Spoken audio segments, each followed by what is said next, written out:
or two. All the spam I've ever eaten has been over here. We're the biggest spam consumer. They have spam wrapped in rice and seaweed, like it was a sushi roll kind of thing, just everywhere at the 7-Elevens, everywhere.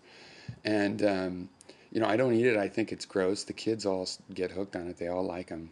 Kind of musubis or musa. I've always mispronounced it, and the kids make fun of me, like Nate probably would, being immature.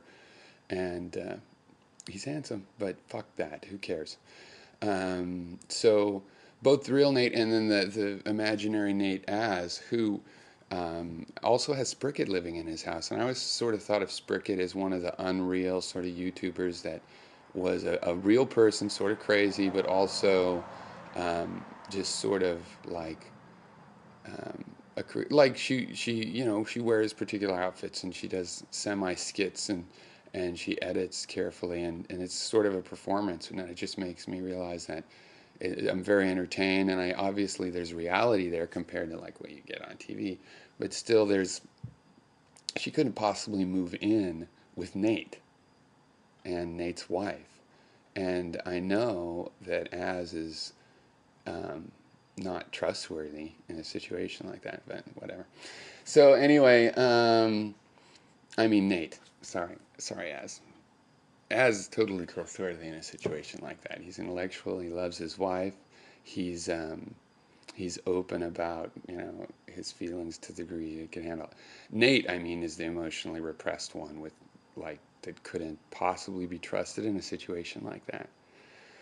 Um, so anyway, yeah, Lost is a great show. I know, it's sort of a trivial subject, some would say, but I don't think so. I think it's cool that if everything fits together, and you think of the ending ahead of time. It was like with the Star Wars trilogy, sextuplet, whatever. I thought, oh, I got sick of it. I waited in line. I was young. Jedi Knight, Jedi's came out, Revenge of the Jedi, and I waited in line and for hours and stuff, and it was cool. And I really liked those movies. And the first one came out, and I don't know, something broke in me and my spirit to really care about it. It seemed like a kid thing, and I thought he was just making shit up as he went along, basically. And then when I had kids just a couple years ago, well, I had kids longer ago than that, Nate. Thanks. I mean, a couple years ago, what I did with my kids was I rented all of the Star Wars movies and I watched them in the order that they were made, not the numbering order, as Nate probably would. And then you get like good special effects, fucking incredible special effects. Somewhat used to be very, interesting. It's special effects which are good if you watch it first, which is what we did. And when I did that, watching it all in compressed like that, there's an arc there. He told the story he planned to tell. He wanted to make one movie that told it all, but it was just too epic. And it's cool because I was in love, a very young kid when the original Star Wars came out, and we just went to it a bunch, and it was amazing. And it was like comic book. I liked comic books at the time, but it turned out that there was a deeper element to it, and that he really did have an idea for the arc of the story. And no doubt a lot of the sub stories came out in details, but it's like having a dream. And when you visualize, Nate, as you do, I'm sure I know because you're very creative. So when you visualize something creative, it comes like that. You have sort of an arc and a shadows and the general form, or like a painter paints. Not that you could, Nate. I'm sure Az probably could paint, but um, what was I talking about? Something.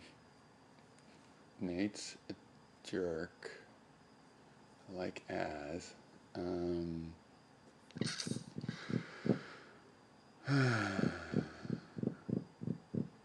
yeah, that's right. I was a big fan of the first Star Wars, and it was like a comic book, and I didn't expect more. I just thought, oh, it's just sort of a soap opera, and the special effects are the great thing. But no, it turns out that this story, which supposedly you think is about this protagonist, uh, Luke Skywalker, that I never really liked. I liked Han Solo, and and I liked the Wookiee. Um, so I didn't really like him, and it was that was one of the disgusting things to have this sort of Mark Hamill like thing. as this popular 70s sort of looking thing. But see, it turned out, and I was a big Darth Vader fan, big poster Darth Vader, and it says nothing about me, Nate. I can hear you saying in my head right now that that says something about my character. But no, I just obviously subconsciously realized that the story was really about Darth Vader's life. And more, I like the way I like a story that'll use time in an innovative way. Having the middle three first is really smart.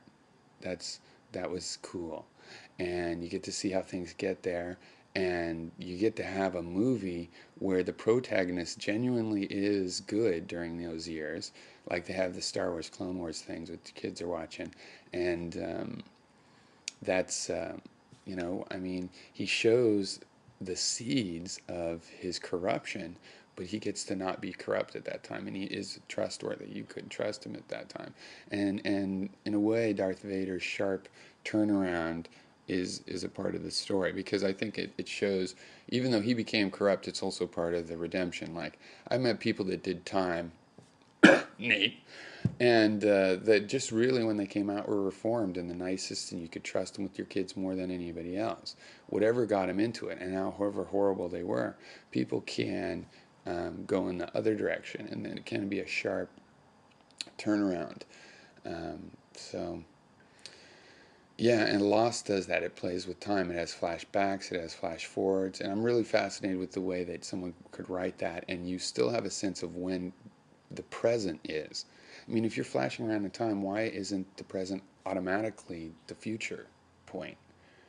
Or for that matter, if you can go in the future and that's not the present moment in the narrative, then when you go back, maybe that's the present. How is that managed? And when stories are written that way, it's funny because often, like, some of the present will be in the past, in the sense that there's been newer story. I don't expect you to understand this, Nate. It's kind of complicated. So the present is in the past, and in terms of the story is told, a more future thing, and this all gets resolved. All the unknown issues are resolved here, and then suddenly, and there's this other part that's been explained. Again, Nate, you might just want to watch the hamster on a piano. That's good during this part. And so there's this other part that's been explained that was part of the future segments that were told, and you resolve the unexplained stuff up to there. It's a timeline. It's like a timeline. My hands were a little bit off the frame. You can make fun of that, but it's pretty clear. Anyway, and so as soon as this past part's resolved, then it's like boom, the present comes up to that future moment. It's really interesting. And so Nate doesn't appreciate that kind of thing. Fine, Nate. Write more books on. Well, it's complicated to talk about the book because I like Az's book, but Nate's book of the same name, crazy, crazy nonsense. But so yeah, so basically, I don't know. This is a long video. It's gonna have to be in two parts. Obviously, I can't cut any of it out.